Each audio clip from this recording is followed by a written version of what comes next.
iná ńlá wọnú mi lọ o. iná ńlá wọnú mi lọ.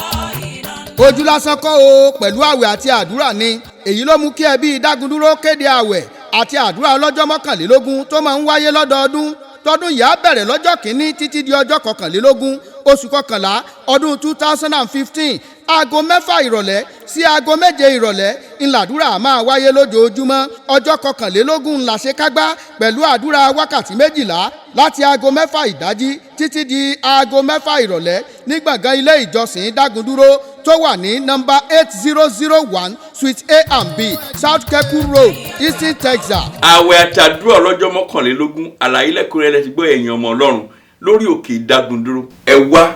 kẹjẹ ká ké pe Ọlọ́run bíbélì sọnù ìwé orin Dáfídì orí 45 ẹsẹ̀ 11 Olúwa sì dé ọdún náà ní adé Ọlọ́run fi oore ọ̀fẹ́ rẹ̀ dé ọdún ládé ẹ máa bọ̀ jẹ́ ká ké pe Ọlọ́run tó ní oore ọ̀fẹ́ àti fi dé ọdún ládé ohun ojú Olúwa fún ìwé ìgbélu ni ẹ jẹ́ ká ké pe Ọlọ́run á fàánú rẹ̀ dé ládé á ó gbàgbé ohun ojú Olúwa fún ọkọ ni ohun ojú Olúwa fún aya ni àbí ṣàìdédé lọmọ yàn pàǹlẹ mọ́ wa lọ́wọ́ ẹ jẹ́ àfọkàn ìlú Olúwa lọ́wọ́ bíbélì sọ pé ọkàn àbá àti ìjòyè ọwọ́ Ọlọ́run ló wà ó ní bíi bíbí omi ibi tó bá wọ Ọlọ́run ló ń darí ẹ̀ sí Ọlọ́run ẹlẹ́dàá ọmọ náà yá pè wálé lórúkọ Jésù àpàdàdọmọ rẹ̀ ẹ máa bọ̀ ohun ojú Olúwa fún iṣẹ́ ni àbí iṣẹ́ dàbí pé ó sáfẹ́rí ó dàbí pé iṣẹ́ àti òwò tí ẹ ń ṣe ó dàbí pé ó ń lọlẹ̀ ẹ jẹ́ ká ké pe Ọlọ́run alágbára ńlá ó ní bí òjò tilẹ̀ rọ̀ tí ìrì òsẹ̀ ó ní àfonífojì yóò kún fún omi ẹ̀yin ó mu ẹ̀yin àti àwọn ọ̀rẹ́ sí. gbogbo ẹ̀yin tí kò sí ní Houston ẹ darapọ̀ mọ́ wa lórí ìlà lórí aago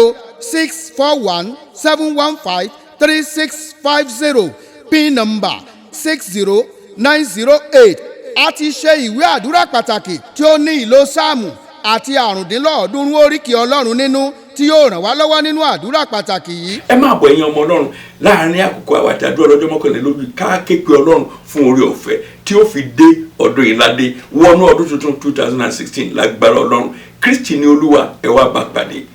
tí ẹ bá ń fẹ́ ẹ̀kúnrẹ́rẹ́ àlàyé ẹ pe olùṣọ́ àgùntàn Ẹ̀rí Ọdẹ́nẹ́yẹ lórí aago